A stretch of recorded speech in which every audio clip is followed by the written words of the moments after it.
El Señor esté con ustedes. Y con tu espíritu. Lectura del Santo Evangelio de nuestro Señor Jesucristo según San Lucas. Gloria a ti, Señor. Los padres de Jesús iban todos los años a Jerusalén en la fiesta de la Pascua. Cuando el niño cumplió 12 años, subieron como de costumbre y acababa la fiesta. María y José regresaron, pero Jesús permaneció en Jerusalén sin que ellos se dieran cuenta. Creyendo que estaba en la caravana, caminaron todo un día y después comenzaron a buscarlo entre los parientes y conocidos. Como no lo encontraron, volvieron a Jerusalén en busca de él. Al tercer día, lo hallaron en el templo en medio de los doctores de la ley, escuchándolos y haciéndoles preguntas, y todos los que lo oían estaban asombrados de su inteligencia y sus respuestas. Al verlo, sus padres quedaron maravillados y su madre le dijo: Hijo mío, ¿por qué nos has hecho esto? Piensa que tu padre y yo te buscábamos angustiados. Jesús le respondió: ¿por qué me buscaban? ¿No sabían que yo debo ocuparme de los asuntos de mi Padre? Ellos no entendieron lo que les decía. Él regresó con sus padres a Nazaret y vivía sujeto a ellos. Su madre conservaba estas cosas en su corazón. Palabra del Señor. Gloria a ti, Señor Jesús. Quiero invitarlos a que puedan sentarse, queridos hermanos. Miren, hoy que celebramos el Inmaculado Corazón de María, hoy que nosotros entramos en el misterio del Corazón de María después de que hemos celebrado el Sagrado Corazón de Jesús, ahora entramos a la grandeza del Corazón de María. Y esta lectura, queridos hermanos, pareciera como que María y José fueran descuidados y al final como que todo queda en que María guardaba en su corazón. En primer lugar, una de las grandezas de la forma de expresarse de los judíos era que cuando hablaban del corazón no estaban hablando solamente de lo emocional. Y esto lo hablamos cuando hablamos de la grandeza de María. Cuando se habla del corazón, querido hermano, no estamos hablando de lo emocional. Estamos hablando de la persona entera, de lo más íntimo de la persona. ¿Qué significa? No son las emociones como cuando uno piensa en los dibujitos animados, donde usted dice, ¡ay, el corazón! Y comienzan a salir corazoncitos, burbujitas y todo eso. No, eso es lo emocional, esa es la visión que nosotros tenemos. La visión que tenían los judíos era la integridad de la persona, la totalidad de la persona, tanto lo emocional como lo racional, lo todo de la persona. Así que cuando hablamos de que María guardaba todo en su corazón, nosotros pensamos en una mujer que profundizaba todo lo que sucedía a su alrededor, en su vida, en su hogar, en su familia. Miren, hermoso, profundizaba. Y eso es el sentido de la palabra meditación dentro del cristianismo, querido hermano. No es esa meditación que se habla ahora dentro de esos grupos de la nueva era, o esos grupos que practican todas estas cosas de Oriente, estas cosas hindú, donde meditan por horas haciendo ruido. No estamos hablando de eso. Estamos hablando de la integridad de la persona que profundiza cada momento de la vida, que profundiza cada situación de la vida, sea adversa o sea agradable, sea difícil o sea buena,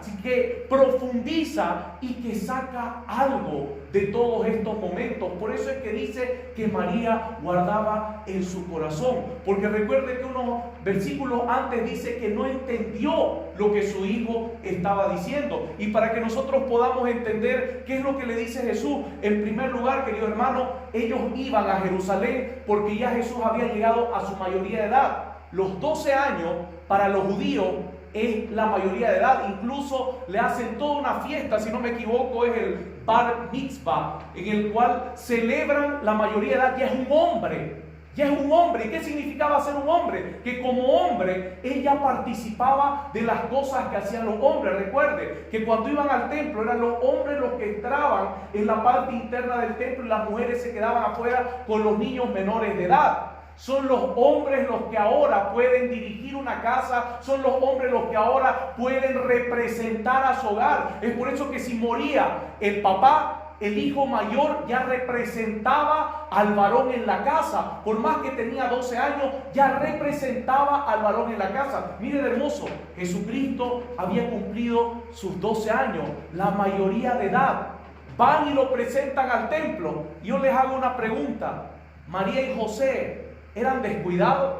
Porque dice que lo perdieron. A ver, póngase a pensar qué padre y madre es tan desagradable con su niño que lo pierde. Yo me acuerdo de cuando íbamos al mercado con mi madre, muchas mamás gritaban el nombre de sus niños pequeños cuando los perdían. Imagínese el mercado con tanta gente, así que usted escuchaba: Julia, Julia, hija, ¿dónde estás? Se la escuchaba en el mercado porque los perdían. Imagínese José y María. No creo que ellos estaban: ay, se perdió Jesús, qué pena. No. Ellos también se desesperaron, ellos también sintieron esa angustia de saber qué fue lo que pasó. Así que, querido hermano, no es que ellos eran descuidados. Entendamos lo que sucedió. Mayoría de edad, 12 años. La costumbre era que cuando iban en caravana, los hombres iban a un lado de la caravana y era una cierta distancia de las mujeres y los niños. Así que, queridos hermanos, solamente los hombres iban con los hombres hablando de cosas de varones, de cosas de la fe, de cosas de todo lo que era el Antiguo Testamento, lo que era el Pentateuco, las leyes, los profetas. Y las mujeres iban aparte con los niños. Y es por eso que cuando están regresando, había la costumbre de que como el niño estaba tan apegado a su madre y tan apegado a los otros niños con los que viajaba, muchos de los que habían ya llegado a su mayoría de edad, les costaba en este primer viaje cortar con esa relación de su madre y de los otros niños. Así que muchos, a pesar de que eran mayores de edad, volvían con la mamá y volvían con los otros niños porque seguían jugando, seguían haciendo las cosas que hacían. Así que en el pensamiento de María estaba: muy bien, Jesús, como ya es mayor de edad, se fue con su padre, ahora es todo un hombre. En cambio, en el pensamiento de José decía: Jesús, mi niño, le está costando separarse de su madre, y como María es una gran mujer, una gran madre, se ha vuelto en la caravana con ella. No es que eran descuidados, querido hermano, es que ese pensamiento cruzó en la mente de ellos. Así que cuando pasa el día, se dan cuenta de que Jesús no estaba en la caravana y vuelven a Jerusalén. Y, queridos hermanos, imagínense la angustia cuando vuelven a Jerusalén y lo buscan por todo el lado y lo encuentran en el templo. Y miren la pregunta: ¿cómo nos haces esto, Jesús? ¿No ves cómo estábamos tu padre y yo? ¿Cuál es la respuesta de Jesús? ¿Por qué me buscaban? Estaba haciendo las cosas de mi padre y era mayor de edad. Ya estaba dirigiendo las cosas de su padre. Estaba en el templo. Estaba en el templo, así que ya tenía la capacidad como varón mayor de dirigir las cosas de su padre. ¿Qué significa?